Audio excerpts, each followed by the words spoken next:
Digital okay, marketing. So DM के कुछ examples जो हम लोग कवर करने वाले हैं, वो डीएम के एग्जांपल्स हम लोग कुछ कवर करते हैं। सो डी सो ये डीएम है, ठीक है।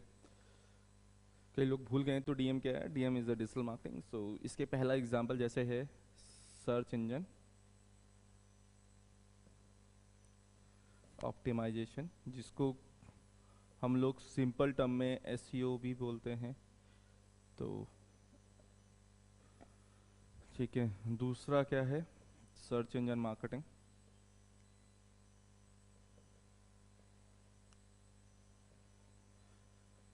तो सबसे पहले हम समझेंगे, जिसको हम एसएमबी बोलते हैं, तो सबसे पहले हम समझेंगे सर्च इंजन क्या है।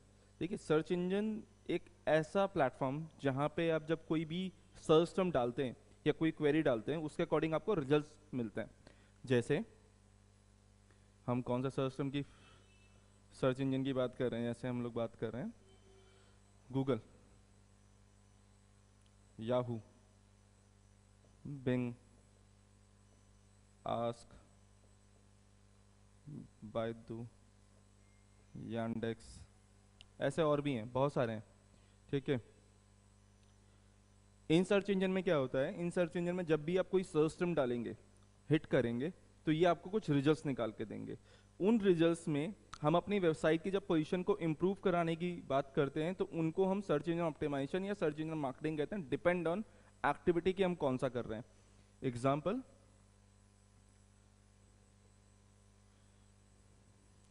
जैसे मैं कुछ सर्च करता हूँ,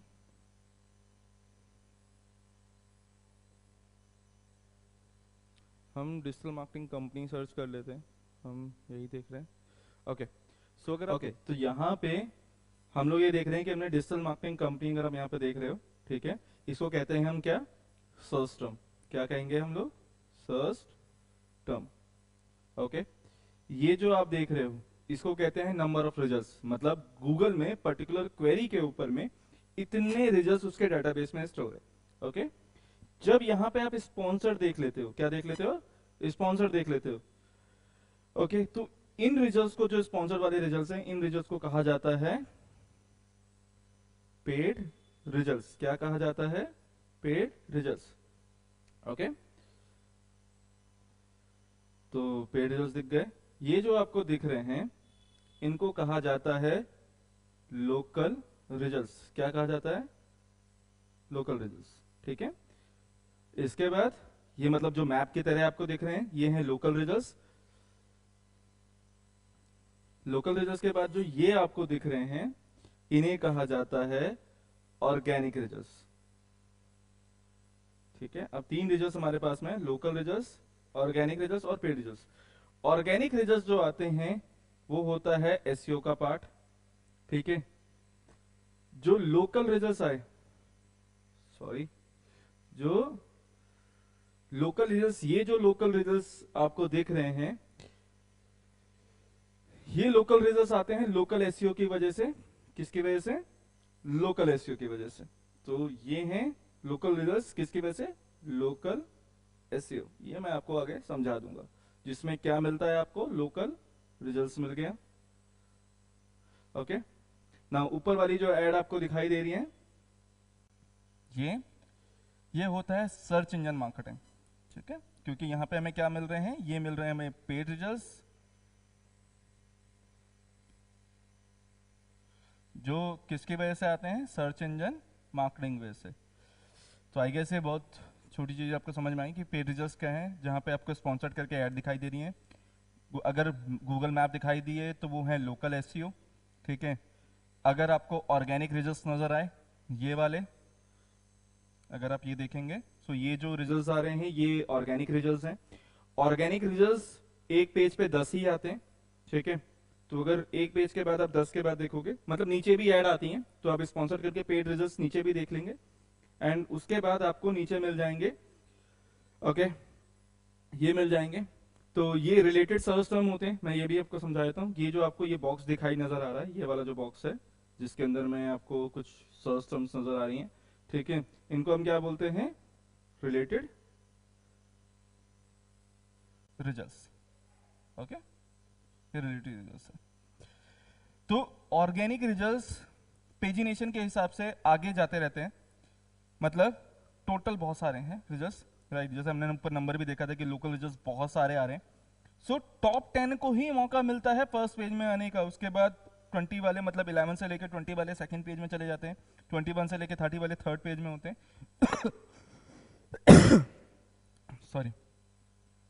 तो अगर आप देखेंगे कि 21 से 30 वाले थर्ड पेज में, तो अगर आप टॉप पे नहीं हो, अगर आपका एसईओ अच्छा नहीं है, तो आप फर्स्ट पेज की तरफ नहीं आओगे। तो एसईओ क्या है? बेसिकली एसईओ एक ऐसा प्रोसेस है जब हम वेबसाइट को इनसाइड से और बैकलिंक के जरिए, बाहर की रेपुटेशन जो अपनी वेबसाइट की टूवर्ड्स लेके जाते हैं, उनसे हम अपनी वेबसाइट की पोजीशन को इंप्रूव करते हैं। तो वेबसाइट की पोजीशन जितना ज्यादा आप अच्छे पॉइंट्स गेन करते जाएंगे, मतलब आप बहुत अच्छा कंटेंट लिख रहे हैं, बहुत अच्छी इंटरलिंकिंग कर रहे हैं अपनी वेबसाइट के अंदर, वेबसाइट को बहुत ज्यादा फास्ट लोडिंग कर रहे हैं, वेबसाइट का साइट स्ट्रक्चर बहुत अच्छा बना रहे हैं, ठीक है, बाहर से बैकलिंक बहुत रेपुटेटेड ले रहे हैं। बैकलिंक क्या होता है? एक लिंक लेना किसी और की वेबसाइट से, जैसे विकिपीडिया में अगर मेरा लिंक लगा हुआ है, दैट इज बैकलिंक।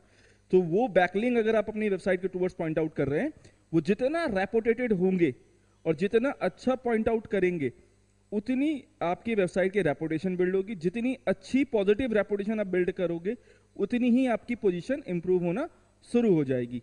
सो इसको सिंपल टर्म में ये समझिएगा, जो पहले नंबर पे दिख रहा है,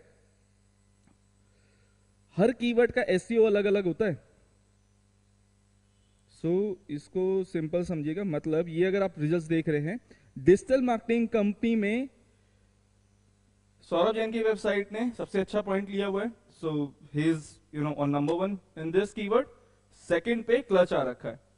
सो ऐसा जरूरी नहीं है कि digital marketing company in Delhi में भी सौरभ जैन ऊपर हो। दूसरी कंपनी का, दूसरी वेबसाइट के, दूसरे वेब पेजेस के पॉइंट्स ज्यादा हो सकते हैं, राइट। तो ये बेसिक एक हो गया आपका एसईओ को समझने का। सर्च इंजन मार्केटिंग आपको बेसिक समझ में आ गया होगी। सर्च इंजन मार्केटिंग है, सर्च इंजन में जब आप ऐड चला रहे हो, that is search engine marketing. Search engine में जब अपने वेब पेजेस को आप ऊपर लेके आ रहे हो, that is SEO. Okay, third,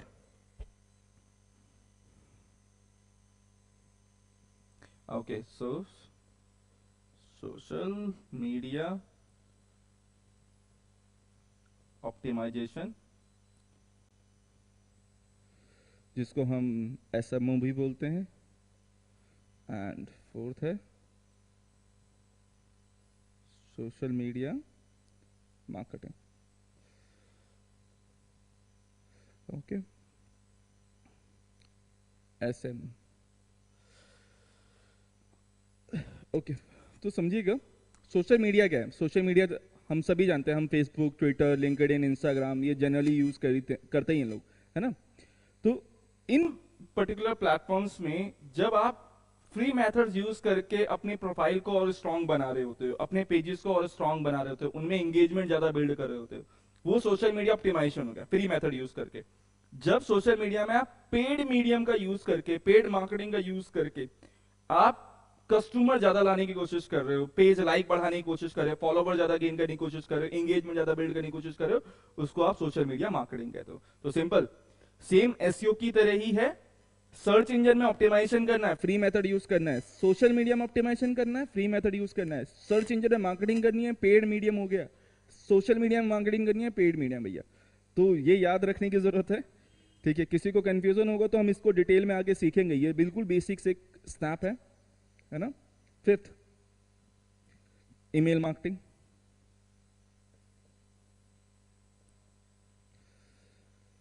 सो देखिए, एक मैं इसको थोड़ा सा रिमूव कर देते हैं ताकि आपको थोड़ा सा एक चीज अच्छे समझा पाए। ईमेल मार्केटिंग है क्या? ईमेल के जरिए मार्केटिंग करना। तो मैं अपने दोस्तों को मेल कर दूं, क्या वो ईमेल मार्केटिंग है? नहीं। देखिए, जो कस्टमर ऑलरेडी आपके साथ है या आपका फ्रेंड आपके साथ, आप मेल जानते हो उनका, उनके साथ आप ईमेल मार्केटिंग नहीं कर रहे हो।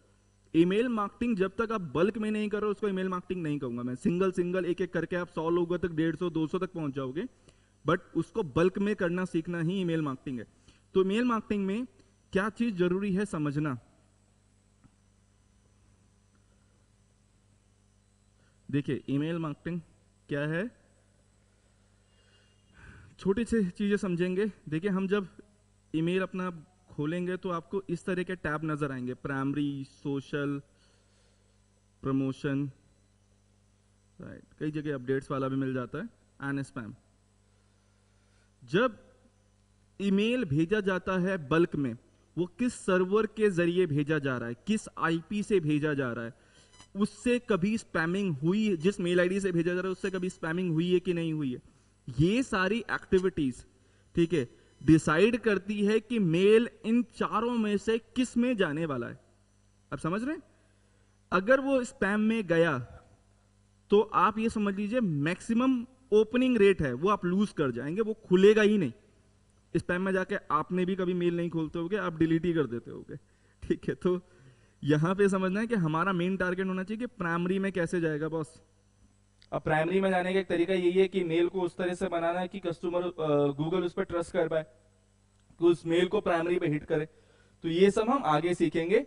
तो ईमेल मार्केटिंग में हम कई तरह के मेल्स भेज सकते हैं, जैसे हम टेक्स्ट मेल भेज सकते हैं बल्क में जब मेलिंग करते हैं, हम इमेज बेस्ड भेज सकते हैं, ठीक है, और हम टेम्पलेट बेस्ड न्यूज़लेटर भेज सकते हैं। क्या भेज सकते हैं? टेम्पलेट बेस्ड न्यूज़लेटर भेज सकते हैं। ओके, तो मैं कुछ न्यूज़लेटर के आपको एग्जांपल दिखा देता हूं ईमेल मार्केटिंग के। ईमेल मार्केटिंग, न्यूज़लेटर, देखिए न्यूज़लेटर बोल दीजिए, टेम्पलेट बोल दीजिए, दोनों एक ही चीज है। Okay, so email, so this is some kinds, अगर आप ये देख रहे हैं, है ना। सो जैसे ये एक एग्जांपल हो गया न्यूज़लेटर का, ये मेल पे आप देते मतलब देखे होंगे फ्लिपकार्ट का, अगर आप देख लेंगे, राइट, या फ्लिपकार्ट कभी कभी भेजता है, अमेजोन भेज देता है, अगर आपने किसी को सब्सक्राइब कर रखा है तो वो लोग भेज देते हैं। तो इस तरह के आपको ईमेल टेम्पलेट्स मिलेंगे। सो प्राइमरी में ऐसे टेम्पलेट को हिट करना जहां से आप कस्टमर गेन कर पाए। तो लेट्स एग्जांपल, ईमेल मार्केटिंग का सबसे बड़ा फायदा, आपके पास में 10 लाख लोगों की ईमेल आईडी है, आपने एक बार एक बटन दबाया, आपने कैंपेन रन करा, उसमें 10 लाख लोगों को एक साथ मेल कर गया। अगर उससे 10,000 कस्टमर भी या 25,000 कस्टमर भी आपकी वेबसाइट पे लैंड करते हैं, या पर्टिकुलर जो आप प्रोडक्ट पे सेंड करवाना चाहते हैं या विजिटर्स भेजना चाह रहे हैं, उस पर्टिकुलर पे वो विजिटर ड्राइव होते हैं, तो कहीं ना कहीं एक हाई कन्वर्जन आने के चांसेस आपके पास हो जाते हैं। कि आप, वो आपके ऊपर डिपेंड करता है कि वो लैंड हो गए, अब उस पर्टिकुलर पेज पे आपने लैंडिंग पेज कैसा बनाया हुआ है या पर्टिकुलर प्रोडक्ट कैसा है, उस पर डिपेंड करेगा कि वो कन्वर्जन किस रेशियो का होगा, लेकिन आने के चांसेस बढ़ जाते हैं। अगर कस्टमर आए ही नहीं उस ईमेल मार्केटिंग से, अब समझिए वो स्पैम में चले गए, अगर वो आए नहीं कस्टमर, तो कन्वर्जन तो आने वाली बहुत दूर की बात है। कस्टमर तो तभी आएंगे ना जब दुकान पे कोई आएगा, दुकान पे कोई आए नहीं तो कस्टमर कहां से आने वाले। ओके, चलिए ये भी चीज आई गेस आपको ईमेल मार्केटिंग समझ में आ गई। हम नेक्स्ट एक देख लेते हैं। देखिए ईमेल मार्केटिंग के बाद there is one content marketing. देखिए कंटेंट मार्केटिंग क्या है? पॉपुलर साइट्स में अपने बारे में लिखवाना, ठीक है, ये भी डिजिटल मार्केटिंग के अंदर में आता है।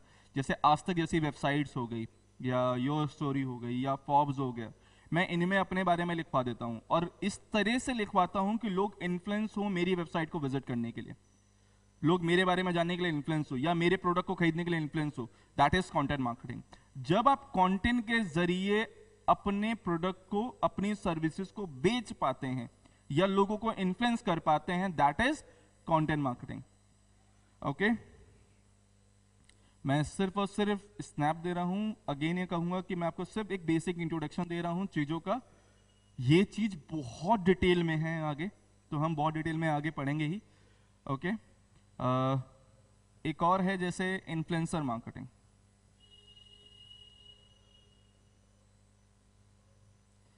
ओके, इन्फ्लुएंसर मार्केटिंग क्या होता है? ऐसे बहुत सारे इन्फ्लुएंसर्स हैं जिनका इंस्टाग्राम में बहुत अच्छा है, राइट, किसी का यूट्यूब में बहुत अच्छे सब्सक्राइबर्स बिल्ड है।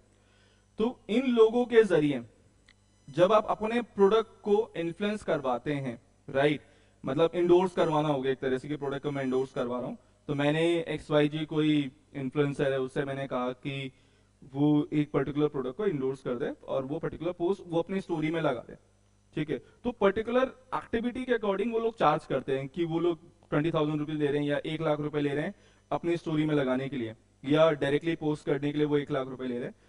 सो वो इन्फ्लुएंसर मार्केटिंग होगी, जब एक अच्छे इन्फ्लुएंसर से आप अपने प्रोडक्ट के बारे में या अपने बारे में आप इन्फ्लुएंस करवाएंगे, उसे हम इन्फ्लुएंसर मार्केटिंग कहते हैं। पोस्ट करवाना भी हो जाता है, स्टोरी में लगवाना हो गया, रील बनवाना हो गया, या आपके प्रोडक्ट को मेंशन करना हो गया, ये सारी एक्टिविटीज जाती हैं इन्फ्लुएंसर मार्केटिंग के अंदर में। ओके, क्या डिजिटल मार्केटिंग से कमाया जा सकता है?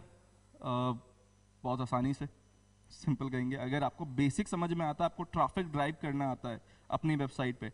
सबसे पहला तो ये समझिए कि अगर आप कस्टमर नहीं ला सकते हो तो डिजिटल मार्केटिंग में कुछ नहीं कर सकते।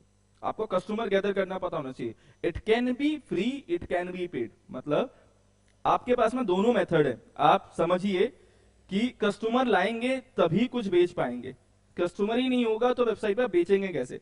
इसका बहुत एक ना, मैं एक एग्जांपल समझाने की कोशिश करता हूं। देखिए, Google AdSense is one of the way जो यूज होता है, अफिलिएट मार्केटिंग एक यूज होती है, ठीक है, फ्रीलांसर के जरिए आप कमा सकते हो, बहुत सारे हैं तरीके, डोमेन बेच सकते हो, कुछ भी है। तो मान लीजिए ये आपकी वेबसाइट है जिस पे आप अफिलिएट मार्केटिंग कर रहे हैं। क्या कर रहे हैं? अफिलिएट मार्केटिंग कर रहे हैं। मैं यहाँ पे एक अफिलिएट मार्केटिंग का एग्जांपल भी देता हूँ, ठीक है। क्या कर रहे हैं आप? अफिलिएट मार्केटिंग कर रहे हैं। सो आपने एक प्रोडक्ट XYG है, let's see this is an example. एक आपने अफिलिएट मार्केटिंग का लैंडिंग पेज बना रखा है ना। आपने क्या करा, आप एसईओ के जरिए कुछ कस्टमर लेके आ रहे हो, कुछ सोशल मीडिया से लेके आ रहे हो, कुछ ईमेल मार्केटिंग से करके, या सर्च इंजन मार्केटिंग करके, या कंटेंट मार्केटिंग करके आप क्या कर रहे हो, आप लोगों को अपनी वेबसाइट तक लेके जा रहे हो। आप समझ रहे हैं? ठीक है।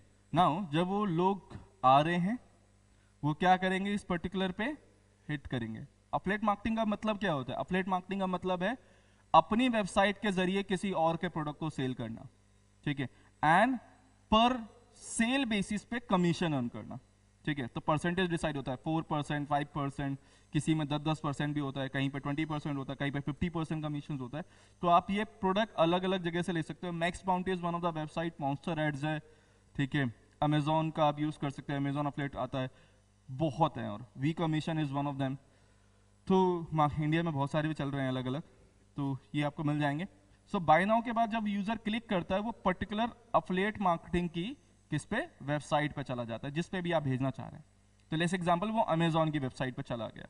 किस पे चला गया? अमेजोन की वेबसाइट पे। अब अमेजोन पे भी वहां पे बाय नाउ का या एड टू कार्ट का बटन बना होगा। जब ये कस्टमर यहां गया, यहां के बाद वो बाय नाउ पे क्लिक करके उसने उस प्रोडक्ट को खरीद लिया, तो जब वो सेल हो गई, राइट, वो प्रोडक्ट बिक गया, तो आपकी ये चीज एक, आपके पास में अमेजोन का एक डैशबोर्ड होगा जिसके अंदर आप ये चीज देख सकते हो कि वो सेल हुई है, कितने लोगों ने आपके पर्टिकुलर पेज पे विजिट करा, अफिलिएट मार्केटिंग का देखा, कितने लोगों ने वो अफिलिएट मार्केटिंग की एड देखी है, एंड देन कितने लोगों ने बाय करा, वो आपको मिल जाएगा, एंड उनके बेसिस पे आपकी कमीशन अर्न हो जाती है।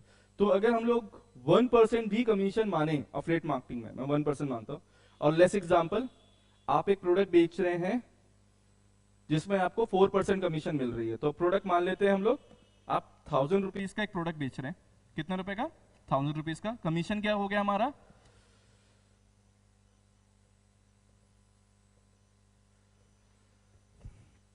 ओके, कमीशन हमारा हो गया 4%। सो मैं एग्जांपल ले रहा हूं सिर्फ समझाने के लिए। तो मतलब आपको 40 रुपीज मिलेगा पर प्रोडक्ट सेल पे कमीशन। 1000 रुपीज का है, 4% कमीशन है, 40 रुपीज हो गया। ओके, अगर आप 10,000 कस्टमर भेजते हैं, कितने? 10,000 कस्टमर भेजते हैं, तो कितनी कमीशन मिलने वाली है भाई? 4% निकाल लो उसका। अच्छा, पहले तो देखिए कितने लोग, एक मिनट, मैं थोड़ा सा यहां अलग से समझाते हैं। सो मान लेते हैं हम लोग कि 10,000,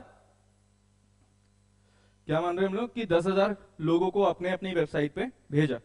10,000 लोगों को भेजा, हमने माना 1% लोग प्रोडक्ट खरीदने वाले हैं। कितने खरीदने वाले हैं? 1%। तो 1% कितना हो गया? 100 हो गया। 100 लोगों ने खरीदा, हमें पर प्रोडक्ट कितना रुपए मिल रहे थे, 40 रुपीज। तो 100 सेल्स हुई, 40 रुपीज पर सेल की कमीशन थी, तो हमारे पास में कितना बन गया, 4000 रुपए। ठीक है, अब पॉइंट क्या है कि अगर 10,000 लोग मैं पर डे भेज पा रहा हूं, तो ये 1 लाख, क्योंकि अगर महीने भर अगर ये चीज चली तो ये 1.2 लाख के पास में चला जाता है। ये हो गया अफिलिएट मार्केटिंग का छोटा सा एग्जांपल। एक स्नैप कि आप कमीशन कैसे अर्न करते हो, तो आपको ये चीज ट्रैक करनी होती है कि आपका कमीशन परसेंटेज कितना है, आपका सेल्स रेशियो कैसे जा रहा है, आप सेल्स कन्वर्जन कितना परसेंट कर रहे हैं, ये सब चीजें ट्रैक करनी पड़ती हैं। तो वो हम लोग आगे देखेंगे ही, है ना। एक एग्जांपल आपके एडसेंस को भी लेके कर देते हैं कि एडसेंस कैसे काम करता है। एडसेंस किस तरह से काम करता है, गूगल एडसेंस, और गूगल एडसेंस है क्या। ठीक है, गूगल एडसेंस क्या है। गूगल एडसेंस है जब आप अपनी वेबसाइट पे ट्रैफिक बिल्ड कर लेते हैं, अच्छा कंटेंट लिखना शुरू करते हैं और लोग आपकी वेबसाइट पे आ रहे हैं, तो आप गूगल एडसेंस के लिए अप्लाई करते हैं। आप गूगल से कहते हैं कि गूगल आपकी वेबसाइट पे ऐड प्लेस करे। तो आपने यहाँ पे कोई ऐड लगा दी, गूगल से लेके यहाँ पे आपने ऐड लगा दी। मैं आपको कुछ एक रियल एग्जांपल दिखाता हूँ। ठीक है, so there is one website, I guess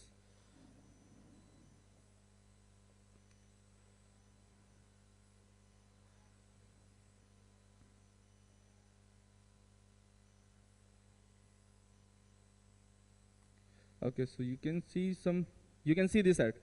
अब यहाँ पे अगर देखेंगे एड्स बाय गूगल, आप देख रहे हैं, तो ये एड्स बाय गूगल, तो labnon.org में कैसे काम हुआ है, इस पर्टिकुलर पे ये एड जो यहां से यहां तक आपको दिख रही है, ये अगर आप देखेंगे, ठीक है, ये एड गूगल से ली गई और प्लेस करी गई है। तो labnon.org के ओनर ने क्या करा है, अमित अग्रवाल जी ने इसको गूगल एडसेंस से अप्लाई करा है। ठीक है, गूगल एडसेंस अप्रूवल होने के बाद में वो ये एड प्लेस करी जाती है अपनी वेबसाइट में, एंड देन अब इनकी वेबसाइट पे जो भी विजिटर्स आ रहे हैं वो इस एड पे जब क्लिक करेंगे तो सीपीसी बेस पे, ठीक है, कॉस्ट पर क्लिक बेस पे उनकी अर्निंग होती है। ओके,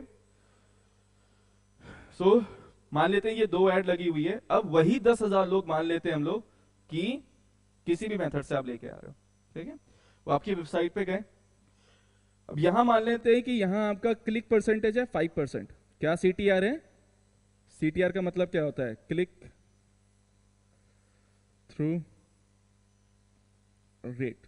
ठीक है, क्या मतलब है, क्लिक थ्रू रेट, कितने लोग आपकी एड को देख रहे हैं और कितने लोग उस पे क्लिक कर रहे हैं, तो वो एक परसेंटेज निकल के आता है आउट ऑफ टोटल से कितने लोगों ने क्लिक करा, that is number of clicks divide by total number of impressions. इसका मैं लिख भी देता हूं, number of clicks divide by total number of impression. Impression का मतलब होता है कितने लोगों ने देखा, ठीक है, इंप्रेशन का मतलब देखना हो गया। ओके, सो सीटीआर आपको समझ में आ गया। तो हमने मान लिया भाई 5% का सीटीआर है, मतलब जितने लोग आ रहे हैं उसमें से 5% उस एड पे क्लिक कर रहे होंगे। 10,000 लोग आए तो कितने लोगों ने क्लिक करा, 500 लोगों ने। कितने लोगों ने क्लिक करा, 500 लोगों ने। अब जो सीपीसी है, जो कॉस्ट पर क्लिक गूगल आपको देगा, ठीक है, वो इसका भी मैं समझा रहा हूं, कॉस्ट पर क्लिक। ठीक है, जो कॉस्ट पर क्लिक गूगल आपको देगा वो डिपेंड करेगा कि किस कैटेगरी की एड आपकी वेबसाइट पे लगी है, राइट, किस कंट्री पे, किस कंट्री का यूजर उस एड को देख रहा है, उस पर डिपेंड करेगा। तो depend on the category of the niche, and मतलब एड किस कैटेगरी की है, कितने हाई सीपीएम वाली एड चल रही है। सीपीएम चलो मैं बाद में समझाऊंगा आपको, क्योंकि टेक्निकल टर्म्स थोड़े ज्यादा हो जाएंगे। कॉस्ट पर क्लिक आपको समझ में आ रहा है, पर क्लिक का आपको जो कॉस्ट मिलने वाला है ये वेरी किस पे कर रहा है, एक तो कंट्री पे, किस कंट्री का आपके पास में ट्रैफिक आ रहा है, दूसरा किस कैटेगरी की एड दिखाई दे रही है। ओके, सो हम मान लेते हैं इंडिया में आपको मिल रहा है 5 रुपए पर क्लिक का, मैं मान ले रहा हूं, ठीक है, अजम्पशन कर रहे हैं, क्या मिला आपको, 5 रुपए पर क्लिक का। तो आप यहीं पे इससे कितना कमा रहे हैं, 2,500 रुपए कमा रहे हैं। सो ये जस्ट एक राउंड ऑफ आइडिया है आपको गूगल एडसेंस का, हो गया। ओके, सो नेक्स्ट क्या है, फ्रीलांसर वाला भी एक हम लोग छोटा सा आइडिया ले लेते हैं। देखिए फ्रीलांसर कैसे काम करता है, आप एज ए फ्रीलांसर भी काम कर सकते हो। फ्रीलांसर काम करने का तरीका क्या है, भाई आप freelancer.com में उस पे चले जाओ, अब वर्क पे चले जाओ, ऐसे बहुत सारे मार्केट में हैं, ठीक है, या फाइवर पे चले जाओ, तो आप काम ले सकते हो जो भी आपको काम आता है। अगर आप बैकलिंक बनाने में बहुत अच्छे हो, अगर आप लिंक बिल्डिंग में बहुत अच्छे हो, तो आप लिंक बिल्डिंग का काम उठा सकते हो। अगर आप कंटेंट लिखने में बहुत अच्छे हो तो आप कंटेंट लिखने का काम उठा सकते हो। अगर आप गूगल ऐड चलाने में बहुत अच्छे हो तो आप गूगल ऐड का काम ले सकते हो। अगर आपको लगता है कि आप गूगल एनालिटिक्स या वेबमास्टर का सेटअप बहुत अच्छा कर सकते हो, आप उस पर काम कर सकते हो। अगर आपको लगता है आप वर्डप्रेस बहुत अच्छा सेटअप कर सकते हो या बना सकते हो, आप वेब डिजाइनिंग का भी काम ले सकते हो। तो फ्रीलांसर पे आप काम ढूंढ सकते हो। एज अ फ्रीलांसर आप एज अ इंडिविजुअल अपने काम उठा सकते हो। तो ये तरीके हम सीखेंगे कि एज ए इंडिविजुअली सबसे पहले तो देखिए स्किल बिल्डअप करनी है। अगर आपकी स्किल्स हैं, जितनी मल्टीपल स्किल्स आप बिल्डअप कर लोगे उतना ज्यादा काम उठा पाओगे, है ना। आप महीने में 3 प्रोजेक्ट भी अगर कर रहे हो, आप समझिए, आप महीने में 3 प्रोजेक्ट भी कर रहे हो, 3 प्रोजेक्ट 25-25 हजार रुपए की भी अगर आप कर रहे हो तो 75,000 हो जाते हैं महीने के कॉस्ट। तो ये आप ही के ऊपर डिपेंड कर रहा है। एक जगह पे 20,000 रुपए की नौकरी करने से अच्छा फ्रीलांसर बन जाऊंगा मैं, क्योंकि अगर मैं काम ज्यादा कर सकता हूं तो मैं काम करना पसंद करूंगा ना, rather than कहीं पे काम करने से। देखिए जॉब भी करना जरूरी है, मुझे मैं ये मानता हूँ कि जॉब करने से क्या होता है, आपकी स्किल बिल्डिंग बहुत अच्छी होती है, बहुत फास्ट होती है, क्योंकि बहुत सारा काम, बहुत प्रेशर आपको एक साथ दे दिया जाता है जो आपकी स्किल बिल्डिंग में आपकी हेल्प करता है। तो पहले आपको स्किल बिल्डिंग करनी है। आपकी स्किल बिल्डिंग अच्छी हो जाए उसके बाद आप फ्रीलांसर की तरफ मूव कर सकते हो। आप एज अ फ्रीलांसर रिएक्ट करिए, लेकिन पहले अपनी जो बेस है, कोर है, उसको ठीक करिए। अगर आपका कोर ठीक होगा तभी आप नेक्स्ट लेवल पे मूव कर सकते हैं। ओके, हम लोग अब क्या करेंगे, हम ट्रेडिशनल मार्केटिंग और डीएम का एक कंपैरिजन कर लेते हैं। मैं बहुत छोटा सा एक कंपैरिजन करके दिखा रहा हूँ। ये आज के टॉपिक का लास्ट पॉइंट है, ठीक है। ये टॉपिक हम लोग लास्ट अभी कर रहे हैं। ये खत्म करने के बाद में will move to the basics of SEO. So हम उस पर जाएंगे। और जिनको भी कोई प्रॉब्लम है, कोई ऐसा पॉइंट इसमें, ऐसा वीडियो में लग रहा है कि जो नहीं समझ में आया, ठीक है, आप डायरेक्टली कमेंट में बता दीजिएगा, मैं रिप्लाई कर दूंगा, ठीक है। हम नेक्स्ट वीडियो में कोशिश करेंगे उसको कवर करने की। ओके, और मैं टेलीग्राम का एक चैनल का लिंक भी आपके साथ शेयर करने वाला हूँ, ठीक है। वो टेलीग्राम के चैनल को आप जाके वहां पे ज्वाइन कर लीजिएगा। एंड जो भी क्वेरी होती है, जो भी वीडियो मैं देने वाला हूँ, वो आपको भेजता रहूंगा डायरेक्टली। और इंस्टाग्राम का एक ऑप्शन आपके साथ शेयर कर दूंगा, आप इंस्टाग्राम में भी कनेक्ट कर सकते हैं। तो देखिए भैया, कनेक्ट तो रहने वाले हैं, कनेक्ट तो रहेंगे ही हम लोग, कहाँ जाएंगे। सिखाना आपको है तो आपसे कनेक्ट रह के ही, बात करके ही समझ में आएगा आपके प्रॉब्लम्स कहाँ कहाँ है ना। तो देखिए, सबसे पहला पॉइंट है विजिबिलिटी का। किसका? विजिबिलिटी का। जब ट्रेडिशनल मार्केटिंग में, हम ट्रेडिशनल मार्केटिंग में मान लेते हैं कि हमारी एक शॉप है, डीएम में मान लेते हैं भाई हमारे पास में एक वेबसाइट है, ठीक है। अब विजिबिलिटी समझिए, आपने एक होर्डिंग लगा दिया, ठीक है। होर्डिंग को कितने लोग देखने वाले हैं?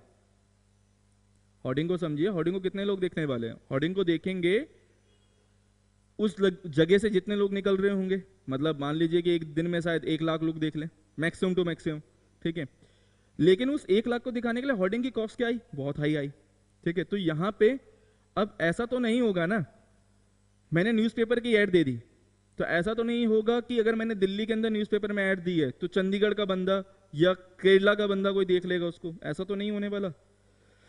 आपकी शॉप जहां पे है उसकी विजिबिलिटी क्या है? वो 5 किलोमीटर 10 किलोमीटर के रेडियस में बहुत अच्छी होगी, लेकिन उसके जितना दूर जाएंगे आप, उसकी विजिबिलिटी उतनी ही कम होगी। तो यहां पे विजिबिलिटी क्या रहती है? हमेशा लिमिटेड रहती है। क्या रहती है? Limited visibility. अगर आपकी शॉप है तो आप ज्यादा से ज्यादा 10 किलोमीटर रेडियस ही कवर कर पाओगे, उससे ज्यादा कवर करने जाओगे तो डिफिकल्टी होगी, कर सकते हो, कॉस्ट ज्यादा लगेगी, राइट। इसका एग्जाम्पल एक और समझ लेते हैं। आप होर्डिंग लगा लो, जैसे मान लीजिए आपका ऑफिस है नोएडा में, आप गुड़गांव में होर्डिंग लगा रहे हो।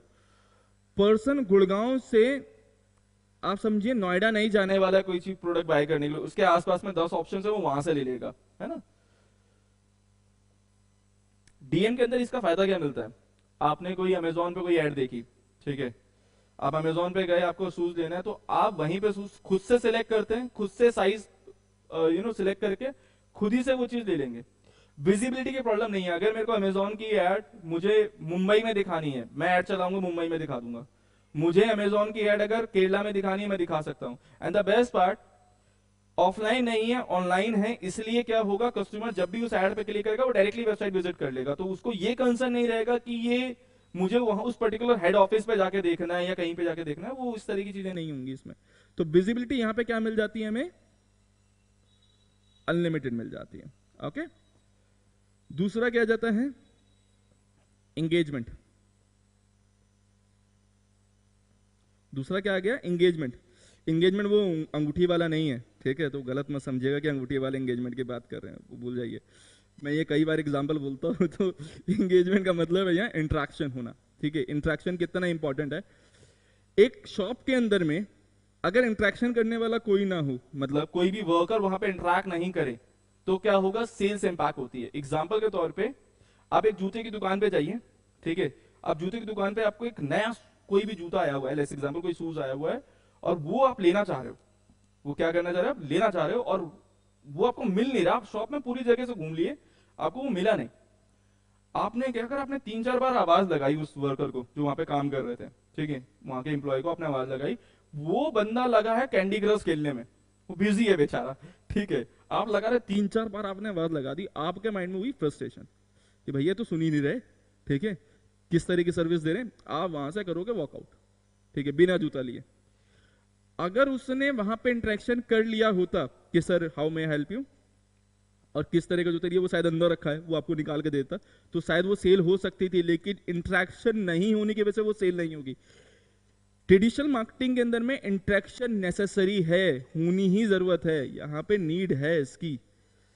और जितना इंटरेक्शन की जरूरत बढ़ती है उतनी ही कॉस्ट बढ़ती है। एग्जाम्पल के तौर पे बिग बाजार एक टाइम पे 10-10 हजार 1,000 कस्टमर डेली बेस पे वो हैंडल करता है, लेकिन उसके लिए वो 300 एम्प्लॉय भी रखता है, ठीक है। तो आप ये समझिएगा कि एम्प्लॉय बढ़ जाते हैं अगर एंगेजमेंट ज्यादा जरूरत पड़ेगी। एक बंदा एक साथ 100 कस्टमर को तो हैंडल नहीं करेगा ना, उसके लिए 10 लोग चाहिए होंगे, तो एंगेजमेंट की नेसेसरी बच जाती है। यहाँ पे देखेंगे एक वेबसाइट पे 1 लाख कस्टमर आए चाहे 10 लाख, वेबसाइट की स्पीड अच्छी होनी चाहिए बस। लेकिन क्या वेबसाइट पे कोई निकल के बात करता है आपसे कि मैं किस तरह से आपकी मदद करूं, नहीं ना। तो एंगेजमेंट की वेबसाइट पे जरूरत नहीं होती, क्योंकि आपको वो हियरार्की ऑफ द वेबसाइट इस तरह से बनानी होती है कि इजीली नेविगेट कर ले कस्टमर आपकी वेबसाइट पे। तो यहां पर कस्टमर के ज्यादा आने से एंगेजमेंट की कॉस्ट नहीं बढ़ रही है, एंगेजमेंट वही है ना। तो यहां पे हमें क्या है, हमें जरूरत नहीं है एंगेजमेंट की, no need. Okay, cost of the marketing क्या आता है एज कंपेयर कॉस्ट देखें। ट्रेडिशनल मार्केटिंग में होर्डिंग की, जैसे मैंने आपको बताया भी था कि होर्डिंग का कॉस्ट 10 लाख रुपए भी चला जाता है, 5 लाख रुपए भी चला जाता है। चलिए एक सिंपल समझते हैं कि एक महीने में आपने 5 लाख रुपए का एक न्यूज़पेपर में ऐड दिया, ठीक है, दिल्ली के अंदर में कितने लोग देख लेंगे, 4 लाख, 5 लाख, 10 लाख लोगों ने देख लिया, ठीक है। 5 लाख रुपए की आपने ऐड दिखाई दिल्ली के अंदर में, न्यूज़पेपर के अंदर में कितने लोगों ने देखा, 5 लाख लोगों ने देखा। लेकिन आप ये समझिए 5 लाख रुपए कॉस्ट बहुत ज्यादा होती है। वहीं मैं आपसे पूछूंगा, एक यूट्यूब के अंदर में अगर आपने 1,000 रुपए की ऐड चलाई, ठीक है, कितने लोगों को आप ऐड दिखा दोगे। 1,000 रुपए में आप यूट्यूब के अंदर 3.5 लाख लोगों को ऐड दिखा सकते हो। आप सोच के देखिए, अगर 5 लाख रुपए मैंने वहां खर्च कर दिए ना यूट्यूब के अंदर में, तो वो करोड़ों से भी ऊपर है। तो विजिबिलिटी का सिंपल सा एक पॉइंट समझ में आ रहा है कि विजिबिलिटी क्या है, कॉस्ट। यहां पे हमें देखिए कॉस्ट ट्रेडिशनल मार्केटिंग में क्या है, वेरी हाई है, और यहां पे क्या है, वेरी लो है। ओके, ये हमें समझ में आ गया। हम फोर्थ की तरफ चलते हैं।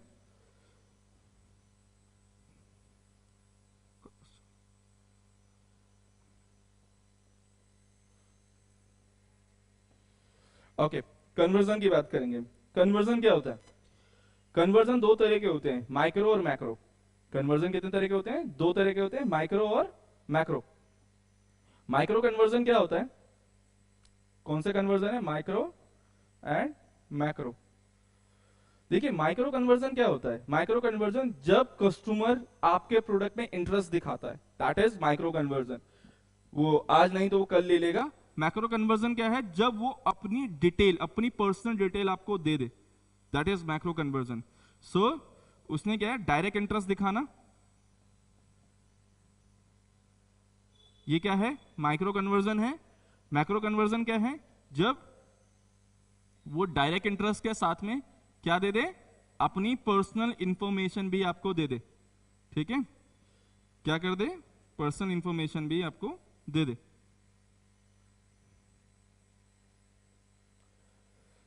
उसने क्या करा? आपको डायरेक्ट इंटरेस्ट भी दिखाया एंड पर्सनल इंफॉर्मेशन भी आपको दे दी। पर्सनल इंफॉर्मेशन में क्या आ गया? फोन नंबर देना, ठीक है, अपनी मेल आईडी देना, ये सारी चीजें आगे डिटेल में। मान लेते हैं कॉन्सर्ट लगा हुआ है, ठीक है, मान लेते हैं एक कॉन्सर्ट लगा हुआ है, कॉन्सर्ट में 1000 लोग आए हुए हैं। मैंने अब वहां में से 1000 लोगों से मैंने कहा कि जो लोग मुझसे जुड़ना चाहते हैं वो फॉर्म भरिए, ठीक है, या जो लोग मुझसे जुड़ना चाहते हैं पहले वो हाथ खड़ा करिए। अब जो लोग इंटरेस्टेड होंगे वो हाथ खड़ा कर देंगे। मान लीजिए 1000 में से 200 लोगों ने हाथ खड़ा कर दिए, तो माइक्रो कन्वर्जन होगा यहाँ पे 200 लोग जिन्होंने हाथ खड़ा किया, जो एक्चुअली में उन्होंने इंटरेस्ट दिखाया डायरेक्ट, ठीक है। मैंने उनसे जब ये बोला कि आप एक काम करिए 200 लोगों से कि आपकी डिटेल मुझे चाहिए, आप एक काम करिए वो फॉर्म भर दीजिए, ठीक है।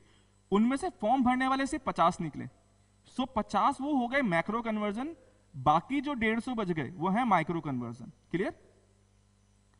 क्योंकि वहां पे उन लोगों ने क्या दिखाया? डायरेक्ट इंटरेस्ट दिखाया, और दूसरे वाले जो 50 बच गए उन्होंने डायरेक्ट इंटरेस्ट के साथ में पर्सनल इंफॉर्मेशन भी मुझे दे दी। सो कन्वर्जन किस जगह पे ज्यादा होगा? ठीक है, कन्वर्जन किस जगह पे ज्यादा होने वाला, आप समझिए। मैं होर्डिंग लगा रहा हूं, आपको लग रहा है उससे ज्यादा कन्वर्जन निकलता है, ठीक है, कॉस्ट इफेक्टिव भी देखना पड़ता है, ठीक है। एक घर पे कोई आया, वो साड़ी बेचने की कोशिश कर रहा है, ठीक है, तो क्या घर पे कोई लेने वाला होगा? कितने कितने घर जाते होंगे और कितने लोगों को बेच पाते होंगे? कन्वर्जन यहां पे हमेशा समझिएगा वेरी लो रहता है। ये मैं आपको डायरेक्ट बता दे रहा हूं, क्या रहता है? वेरी लो रहता है। क्योंकि जब एक गुजराती में एक डायलॉग है, कहते हैं बहुत अच्छा, कि बेचने की कोशिश मत करो, उन्हें खुद खरीदने दो। एक डायलॉग है, ठीक है, बेचने की कोशिश मत करो, उन्हें खुद खरीदने दो। क्योंकि जब आप ये चीज करोगे, जब बेचने के लिए जाओगे तो उन्हें लगेंगे क्या बेच रहा है, इसमें पक्का इसका फायदा होगा, तो वो आप ये समझिए भाव बढ़ जाते हैं तो सेल कम होती है, ठीक है। तो भाव नहीं बढ़ने देने, तो ये कोशिश करनी है कि भाव नहीं बढ़े। तो कन्वर्जन, क्योंकि हम ट्रेडिशनल मार्केटिंग में क्या कोशिश कर रहे हैं, हम उनके पास पहुंचते हैं, ठीक है, वो वेरी लो हो जाता है, इसलिए क्योंकि हमारा इंटरेस्ट उनका इंटरेस्ट नहीं है, हम बेचने के लिए जा रहे हैं। जब वो अपनी जरूरत के हिसाब से हमारे पास डिजिटल मार्केटिंग में आते हैं, जब डिजिटल मार्केटिंग में क्या होता है, वो गूगल पे सर्च करेगा बाय आईफोन ऑनलाइन, ठीक है, तो वो खरीदना चाह रहा है। जब वो खरीदने के लिए सर गूगल पे आया, उसने खुद वेबसाइट पे क्लिक करके गया, उसका इंटरेस्ट है, तो कन्वर्जन के चांसेस बहुत हाई हो जाते हैं। ऐसे में आप यही समझिए ना, मैं सोशल मीडिया में भी है, मैं सोशल मीडिया में ऐड दिखा रहा हूं, ठीक है, आपका इंटरेस्ट नहीं होगा, आप क्लिक नहीं करोगे, आपका इंटरेस्ट है तभी तो आप क्लिक करके जा रहे हो। और ऐसे ही इंटरेस्टेड लोग जब क्लिक करके आते हैं तो कन्वर्जन के चांसेस हाई होते हैं, ठीक है, क्योंकि सामने वाला खुद से इंटरेस्टेड है। ओके, हम एक इवैल्यूएशन की भी बात करेंगे।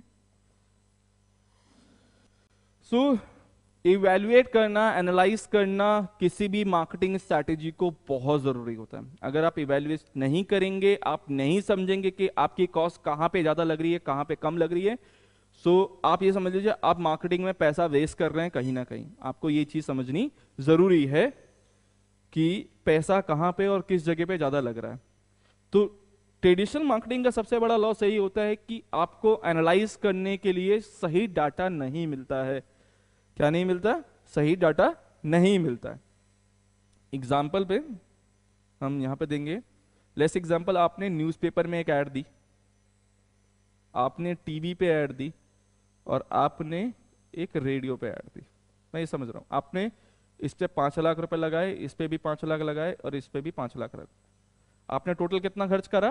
15 लाख रुपए खर्च करा। ये मैं आपको एक मार्केटिंग का थोड़ा सा आइडिया दे रहा हूं, ठीक है, कि आपने 3 ट्रेडिशनल मार्केटिंग के अंदर में 3 ऐड चलाई, ठीक है, न्यूज़पेपर के ऊपर, टीवी पे और रेडियो पे, टोटल 15 लाख रुपए खर्च करे, आपको 45 लाख रुपए का बिजनेस हुआ। लेकिन कैसे हुआ, ये सोर्स मुझे आप बता दो, तो फिर हम इसको मैक्सिमाइज कर सकते हैं। लेकिन पॉइंट क्या है कि ये चीज मालूम करना बड़ा मुश्किल है कि कस्टमर किस जगह से, कौन से लोग जो मेरे स्टोर पे आए वो किस सोर्स की वजह से आए, किस मार्केटिंग मेथड की वजह से आए, ये नहीं मालूम चलेगा। तो यहां पे मैक्सिमाइज करना मुश्किल हो जाता है। लेकिन इसी की जगह, अगर इसी की जगह क्या होगा, अगर मैं यहां पे जैसे एग्जांपल हम लोग सर्च इंजन मार्केटिंग में हमने 5 लाख रुपए खर्च करे, सोशल मीडिया मार्केटिंग में मैंने 5 लाख खर्च करे, और ईमेल मार्केटिंग में मैंने 5 लाख रुपए खर्च करे, मुझे भी 45 लाख का बिजनेस हुआ। लेकिन मुझे ये मालूम चल जाएगा डिजिटल होने की वजह से कि वो किस जगह से कौन सा कन्वर्जन आया हुआ है।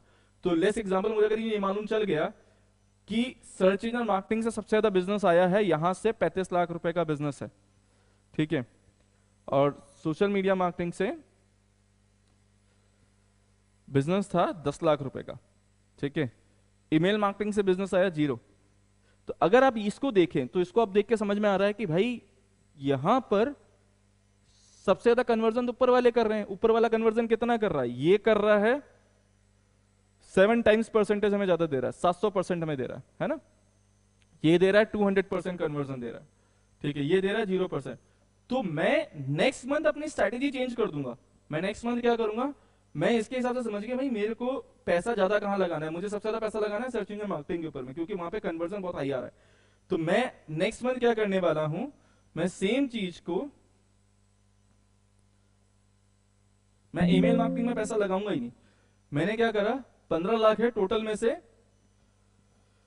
हम ये कर देंगे, हम 13 लगा देते हैं। 13 लाख यहां लगा दिया, 2 लाख हमने यहां लगा दिया, ठीक है। अब 7 टाइम्स है, ठीक है, तो यहां पे हमें बिजनेस आ गया 91 लाख का,